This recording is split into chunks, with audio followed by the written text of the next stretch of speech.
Mapagpalayang araw sa lahat ng mamamayang lumalaban at sa lahat ng ating kababaihan.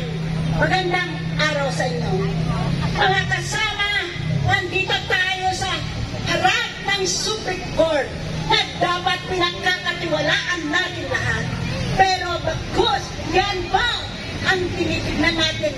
Akala natin pinagkakatiwalaan natin.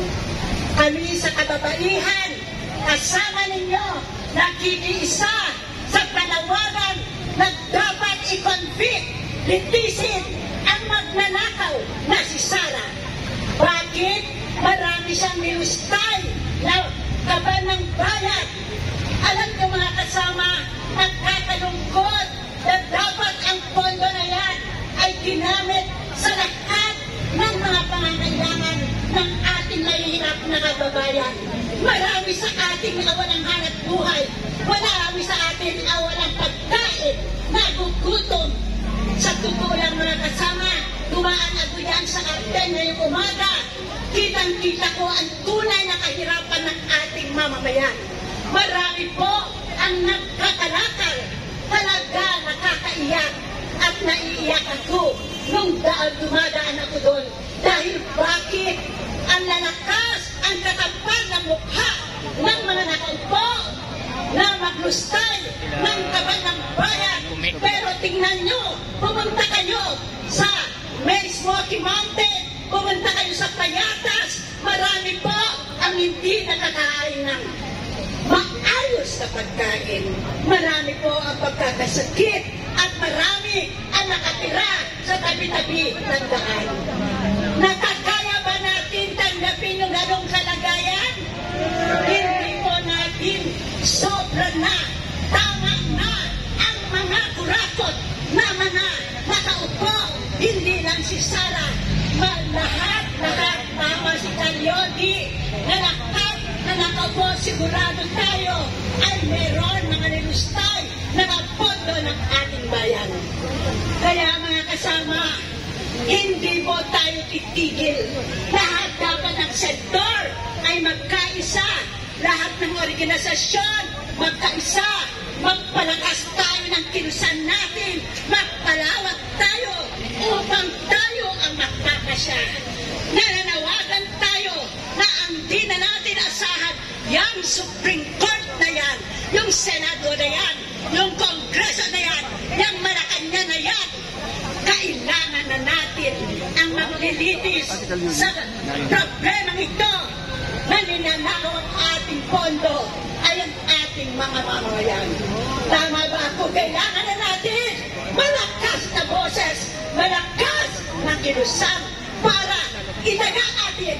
Hindi tayo papayag sa ganitong sitwasyon na niloloko, sinisira ang ating kalayaan.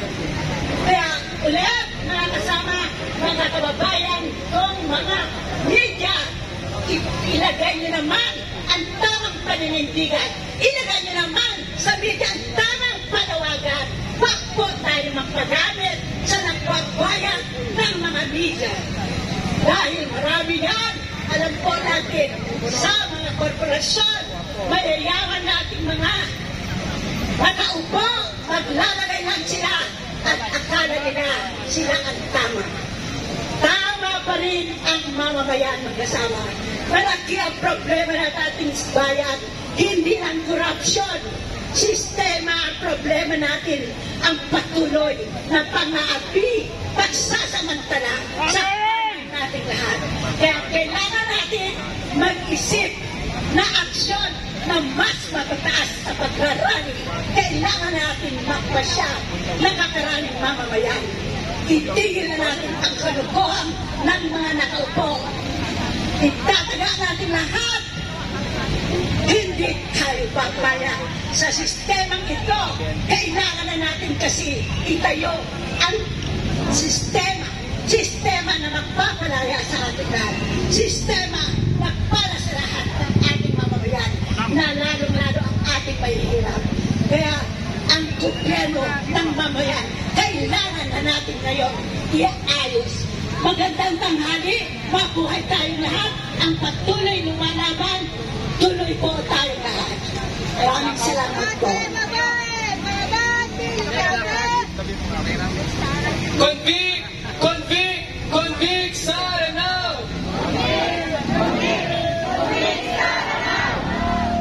Ngayon naman, tinatawagan natin si Sara Elago mula sa Gabriela Women's Party.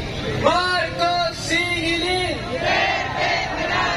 Duterte panagutin! Marcos Singilin! Duterte panagutin!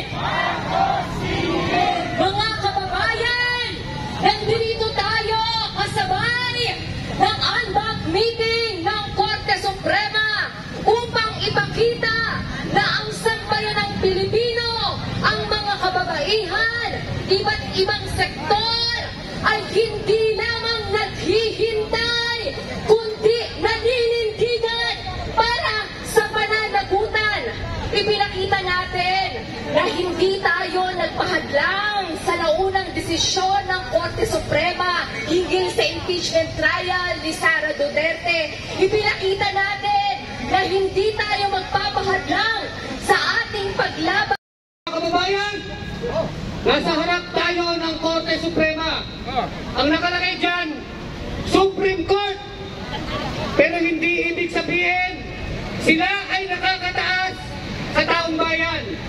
Na sila ay nakakataas sa mga co-equal branch ng gobyerno, kagaya ng executive at ng Kongreso at Senado. At lalo, hindi sila nakakataas sa kagustuhan ng taong bayan. Supreme Court, ang trabaho ninyo ay intindihin, ipaunawa ang laman ng konstitusyon. Pero hindi trabaho ng Korte Suprema ang mag-invento. Hindi kayo mga inventor ng batas. Hindi nyo trabaho ang dagdagan ang kung ano ang sinasabi ng ating saligang batas. Sa impeachment ni Sara Duterte, maliwanag ang naging hatol ng mga maestrado ng Korte Suprema. Dinagdagan ninyo ang konstitusyon. Yung wala sa konstitusyon, dinagdagan nitong mga maestrado. Dahil yung mga COMELEC ang COMELEC dagdag bawas. Diba ang COMELEC dagdag bawas? Itong Korte Suprema, dagdag ng dagdag. Ang tanong lang naman dyan, hindi natin maiwasan magtanong, magkano? Ano ang kapalit? ng pagdagdag ninyo ng provisyon sa konstitusyon? Pero nagbubulag-bulagan ang mga maestrado ng Korte Suprema sa espiritu at esensya ng ating saligang batas. Ano ang esensya na yan? Pananagutan. Sa English, accountability. Pananagutan at accountability. Forthwith, agad-agad, immediately. Pero yan ay hindi naiintindihan. Akala ko, si Chief Escudero lang at yung mga senator ang hindi nakakaintindi Kahit pala ang mga maestrado ng Korte Suprema na matataas ang mga pinag-aralan, ang pinaka-basic ay hindi nila naiintindihan. O kung naiintindihan man nila, ay ayaw nilang intindihin at ipatupad. Nananawagan tayo sa Korte Suprema. Itama ninyo ang desisyon ninyo. Itama ninyo ang desisyon ninyo o resign! Panawagan ko po yun ha, ewan ko sa inyo. Pero tandaan nyo yan. Sinasabi rin ng ating konstitusyon, ang Korte Suprema, ang mga maestrado ng Korte Suprema ay hindi exempted sa impeachment process. So mga maestrado ng Korte Suprema, mag-intay-intay lang kayo. Hindi kayo exempted sa pwedeng reklamo ng impeachment na irereklamo sa inyo ng mga Pilipino naghahanap ng accountability. So sa parte po ng Bunyog, Kami po ay nakikiisa sa anumang laban ng mamamayan para sa pagpapanagot sa mga kurap at tiwali ng bayan, kagaya ni Sara Duterte. Mabuhay tayong lahat, mga kababayan. Marcos singilin! Duterte panagutin! Marcos singilin! Sara litisin! Big Sara now! Sara litisin! Big Sara now! May demand sa puntong ito para sa isang kultural na pagtatanghal. Tinatawagan natin sina Cholo Cabillan at